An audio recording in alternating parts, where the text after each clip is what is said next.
नमस्कार दोस्तों, आज हम पढ़ रहे हैं प्रश्नावली 7 चैप्टर 7 निर्देशांक ज्यामिति कक्षा 10 की गणित। निर्देशांक ज्यामिति आप जानते होंगे कि जब भी हम पढ़ते हैं तो त्रिविमीय स्थान पर, जैसे आकाश में, अंतरिक्ष में, अंतरिक्ष का मतलब यह नहीं है कि ऊपर जो हमारा आकाश है वो अंतरिक्ष है।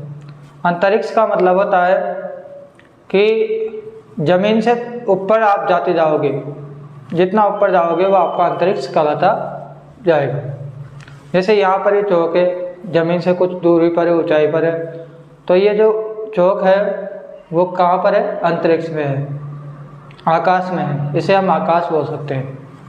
तो जैसे मान लो हमें इस बिंदु को, ये चौक है, चौक को यहाँ पर रखना है और रखने के बाद हमें बताना है कि ये जो चौक है उस चौक की स्थिति क्या है, ये कौन से, इसका जो बिंदु है वो बिंदु कहाँ पर स्थित है। तो स्थिति बताने के लिए हम निर्देशांक ज्यामिति का प्रयोग करते हैं। तो देखिए, निर्देशांक ज्यामिति में हम क्या पढ़ते हैं? हम पढ़ते हैं कार्तीय तल के बारे में।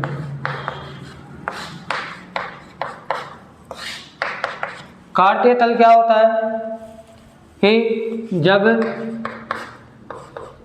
एक क्षैतिज तथा एक ऊर्ध्वाधर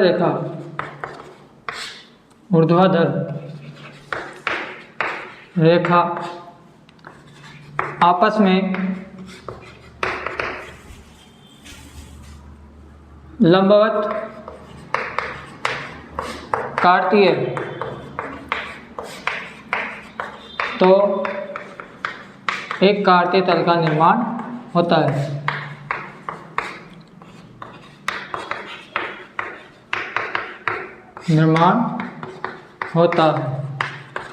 ये हमारा कार्तीय तल हो गया। फिर जब मान लो आपकी ये क्षैतिज रेखा है और ये ऊर्ध्वाधर रेखा हो गई, जब दोनों एक दूसरे को 90 डिग्री कोण पर यानी लंबवत काटती है, एक दूसरे पर लंब डल रही है, तो ये जो लंब डलेगा, काटेगी, तो ये हमारा तल कहलाएगा। और तल क्या कहलाएगा? कार्तीय तल कहलाता है। अब कार्तीय तल में देखो, हम संख्या रेखा पढ़ते हैं। संख्या के रेखा के हिसाब से हम संख्याओं को निरूपित करते हैं और इन रेखाओं के पहले तो हम नाम पढ़ेंगे कि भाई कौन सी रेखा को क्या कहते हैं। ये जो हमारी क्षैतिज रेखा है, कौन सी रेखा है? ये क्षैतिज रेखा। और ये जो खड़ी वाली है नीचे से ऊपर की ओर, इसको बोलते हैं ऊर्ध्वाधर रेखा। अब आपकी किताबों में नाम आता है, क्षैतिज रेखा को हम बोलते हैं एक्स अक्ष, और जो ऊर्ध्वाधर रेखा है इसको बोलते हैं हम वाई अक्ष। ये आपका क्षैतिज अक्ष हो गया और ये ऊर्ध्वाधर मतलब एक्स अक्ष हो गया, और ये हो गया आपका वाई अक्ष।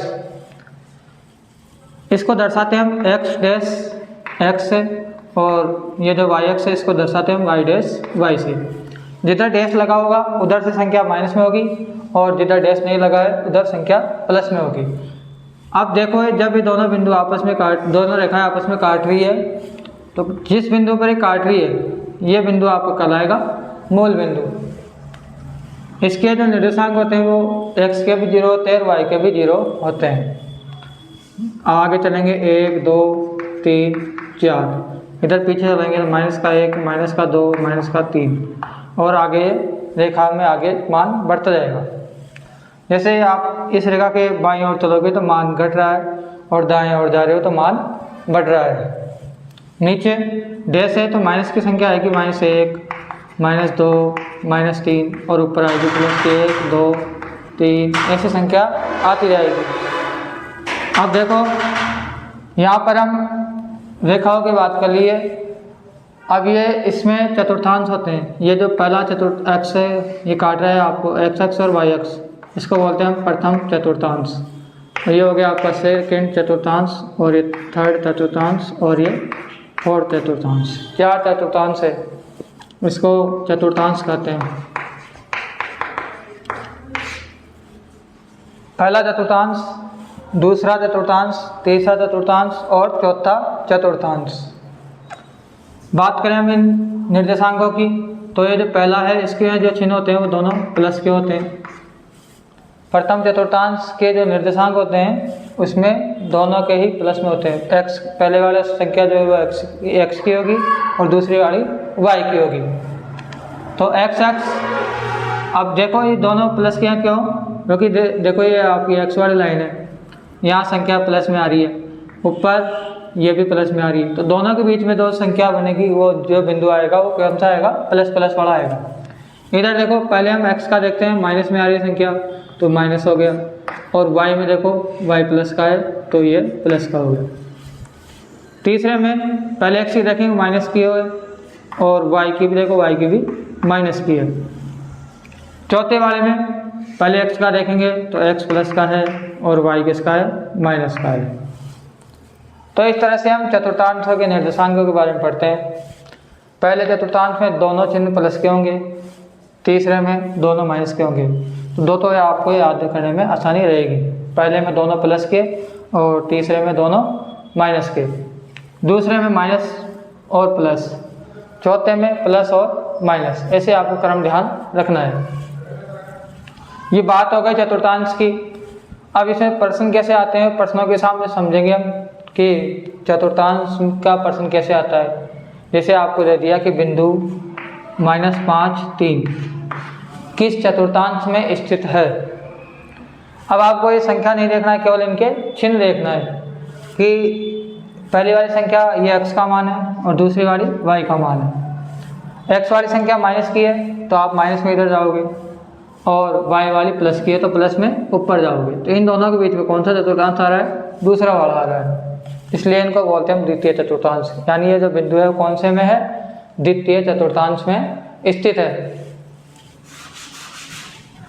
ये हो गया हमारा एक्स एक्स वाई एक्स हो गया। ये संख्या रेखा के द्वारा हम संख्याओं को दर्शा दिए और चतुर्थांशों के बारे में हम पढ़ लिए। अब बात करते हैं, इसमें एक चीज़ और आती है भुज और कोटि।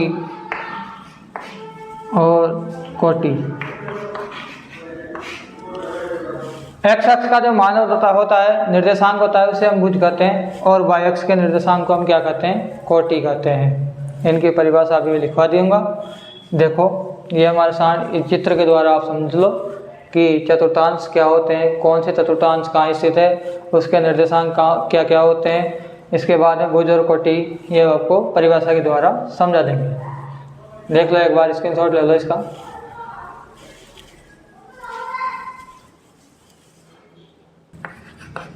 कि प्रथम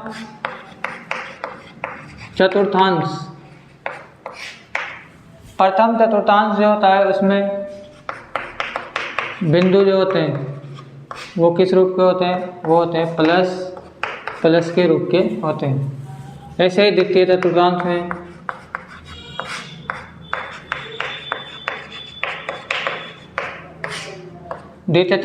में जो बिंदु है वो आपके होंगे माइनस प्लस। ऐसे ही तृतीय में तृतीय के जो चिन्ह है वो होंगे आपके माइनस के, और चतुर्थ में क्या होंगे?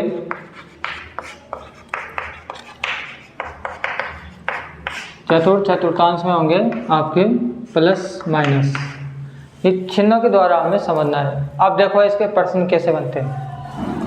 क्वेश्चन है नंबर 1, बिंदु 5 - 2 किस चतुर्थांश में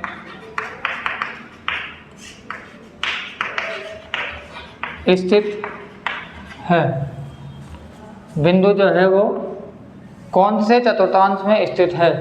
अब इसका हम पता कैसे लगाएं भाई कौन से में है? तो आपको क्या करना है, सीधा सीधा इनके चिन्ह देखना है। पहली वाली संख्या देखो 5 प्लस की है और दूसरी वाली जो y है वो आपका माइनस में है। तो प्लस माइनस देखो आप, ये प्लस और ये माइनस, तो ये कौन से में है? चतुर्थ में। तो इसका जो आंसर है वो आंसर हो जाएगा चतुर्थांश में। कौन से में है ये? चतुर्थांश में। ऐसे ही इस तरह के और भी सवाल आ सकते हैं, बिंदु चेंज हो जाएंगे आपके, तो आपको समझना है केवल।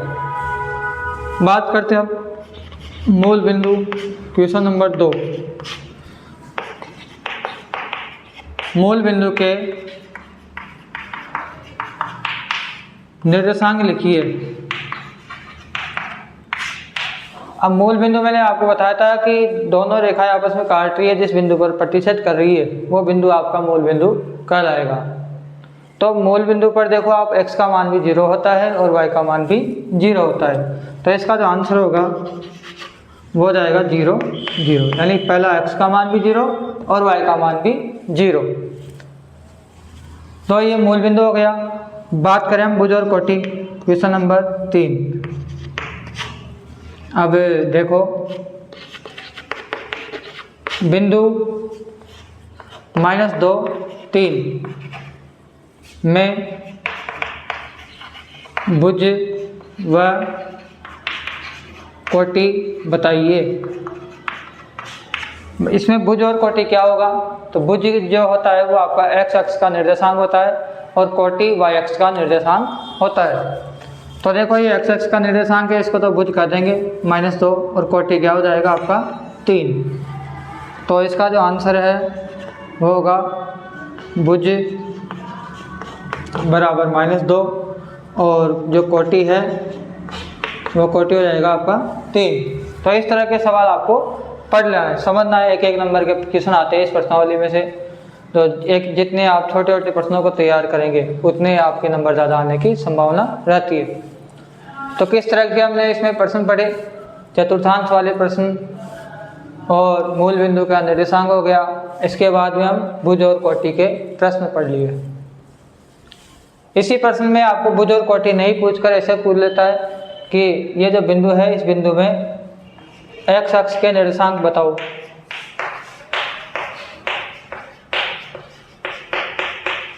क्या बताना है? x अक्ष के निर्देशांक।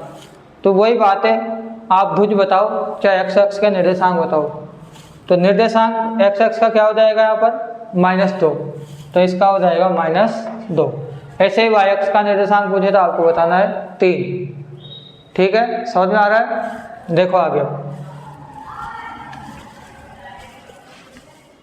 कर रहे हैं कि बिंदु की बात करते हैं। हमने जैसे बताया कि कोई सा भी आपको बिंदु देगा और आपसे पूछेगा कि ये कौन से x अक्ष पर स्थित है और कौन सा बिंदु y अक्ष पर स्थित है। तो इसके लिए हम समझेंगे कि x अक्ष पर कब स्थित होगा और y अक्ष पर कब स्थित होगा। जैसे ये आपका काटे तल है, अगर मान लो आपका जो बिंदु है वो इस x अक्ष वाली लाइन पर स्थित है। x अक्ष में कहीं भी हो सकता है, यहाँ भी हो सकता है, यहाँ भी, यहाँ भी, यहाँ भी, कहीं भी हो सकता है। तो उस बिंदु के निर्देशांक को हम किस प्रकार से लिखें? तो देखो x अक्ष पर स्थित है तो x का तो कोई ना कोई मान तो जरूर होगा ना, यानी x का तो मान होगा। x जगह यहाँ पर जैसे मान लो 2 है तो 2 हो जाएगा, 1 पे है तो 1 हो जाएगा, माइनस में तो माइनस का हो जाएगा। लेकिन y वाला देखो, अब इस लाइन पर y का जो मान होता है वो तो 0 होता है ना, क्योंकि नीचे जाओगे तभी माइनस में आएगा और ऊपर जाओगे तभी। जैसे ये लाइन ये माइनस का 1 है, ये प्लस का 1 है, तो ना तो -1 पर है ना ही 1 पर है। इस लाइन पर ये जो y का मान है वो क्या होगा? 0 होगा। यानी अगर आपका बिंदु शुरुआत में x की जगह कोई सी भी संख्या दे रखी है और y की जगह क्या दे रखा है? 0, तो वो बिंदु आपका कहाँ पर स्थित होगा? वो बिंदु होगा x अक्ष पर। ऐसे ही अगर बिंदु इस रूप का आ जाए, पहले x का मान तो आ जाए 0 और y का मान आ जाए कुछ भी, जैसे y की जगह 1 2 3 कुछ भी आ सकता है, तो वो बिंदु कहाँ पर स्थित होगा? y अक्ष पर स्थित होगा। जैसे मान लो बात करें y अक्ष वाले की, अब यहाँ पर एक बिंदु है, इसका निर्देशांक मान लो 2 0 और 2 है, तो 0 आ रहा है x का, यानी देखो इस लाइन पे x का मान यहाँ पर भी नहीं है, यहाँ पर भी नहीं है, इसको आगे बढ़ाओ, देखो कहीं भी बढ़ा लो, तो ये आपका जो y अक्ष है इस पर स्थित है ये, तो यहाँ पर x का मान क्या होगा? 0 होगा। देखो अब आगे इसको हम लिखते हैं कैसे,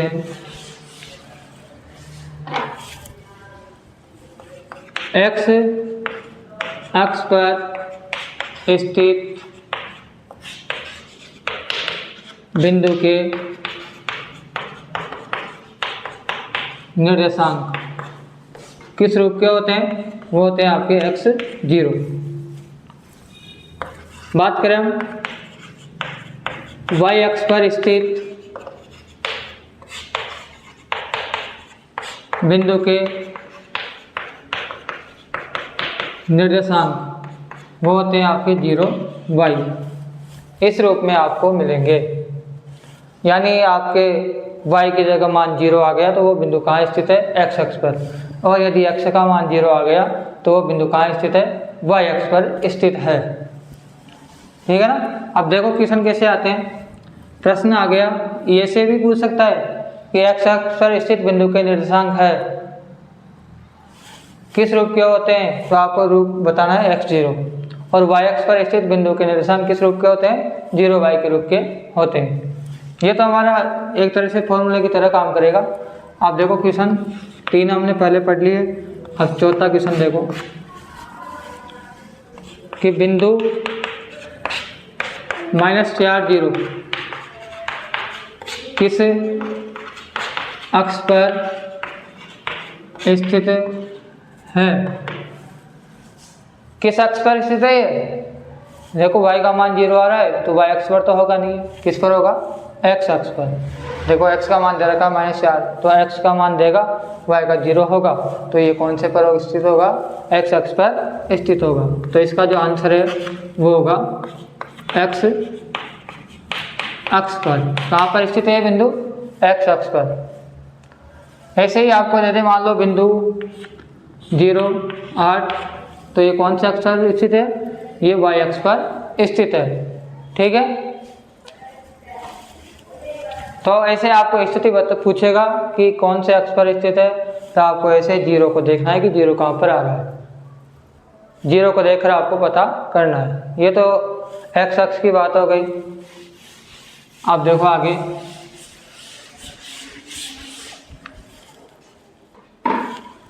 बात करें हम बिंदु की दूरी। भाई ये जो बिंदु है वो x अक्ष से कितना दूरी पर है, और कौन सा बिंदु y अक्ष से कितना दूरी पर है। तो दूरी भी निकालने का आपको पूछा जाता है प्रश्नों में। जैसे एग्जाम आप देखते हो, बोर्ड एग्जाम के पीछे वाले पेपर देखना, आपसे कभी कभी 1-2 बार पूछा गया है कि कोई सा भी आपको बिंदु दे दिया और बिंदु देकर पूछ रहा है कि ये बिंदु x अक्ष से कितना दूरी स्थित है और y अक्ष से कितना दूरी पर स्थित है। तो देखो बिंदु एक्स वाई के रूप में समझेंगे पहले, फिर प्रश्न हम आगे पढ़ेंगे। 4 क्वेश्चन हो गए, 5 क्वेश्चन में आपको समझाया जाएगा। जैसे आप मान लो आपको कोई बिंदु है एक्स वाई, ये बिंदु आपसे पूछ ले कि एक्स अक्ष से,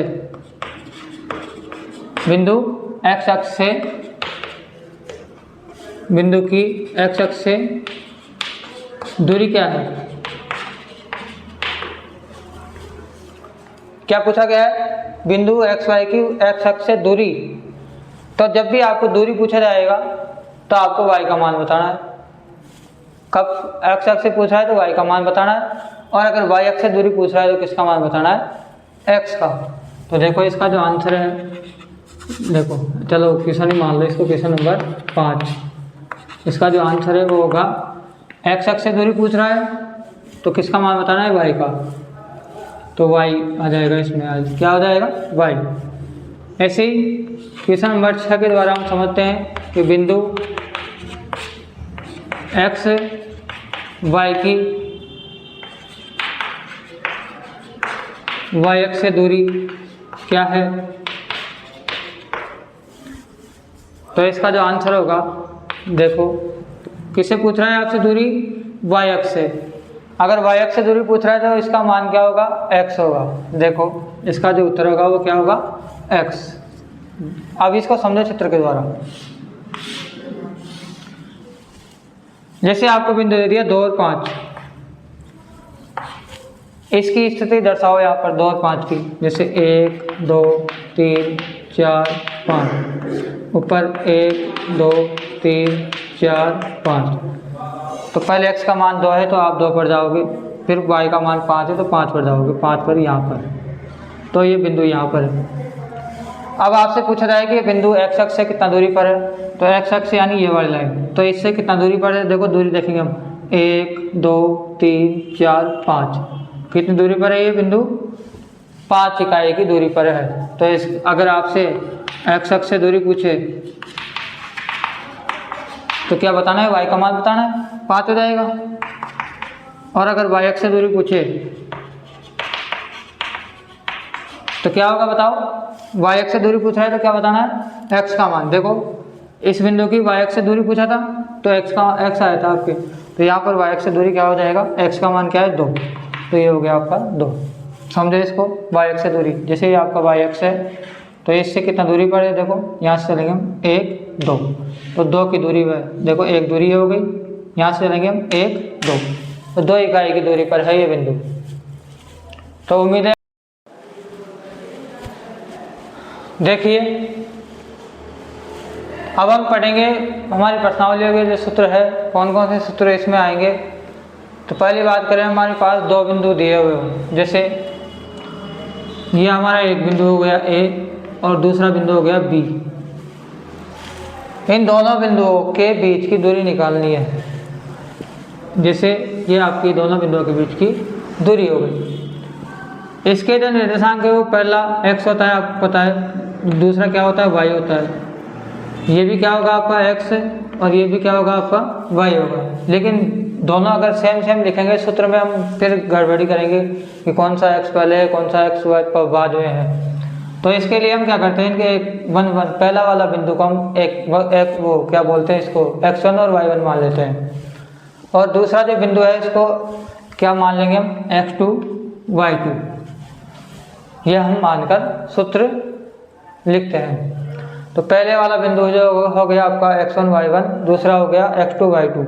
तो इसके हमें दोनों बिंदुओं के बीच की दूरी निकालनी है, यानी ये दूरी। तो ये दूरी निकालने का जो फॉर्मूला होता है वो होता है √x2 - x1 का whole square plus y2 - y1 का होल स्क्वायर। अगर आप याद करोगे तो याद करने में थोड़ा टाइम लगेगा, तो सीधा सा देखो, हमें रूट का चिन्ह लगाना है और ये जो दूसरे वाले बिंदु का जो x2 है इसमें से x1 घटाना है और उसका स्क्वायर करना है, और फिर y2 में से y1 को घटाना है और उसका स्क्वायर करना है। तो इस तरह से हमारे ये सूत्र हो जाएगा।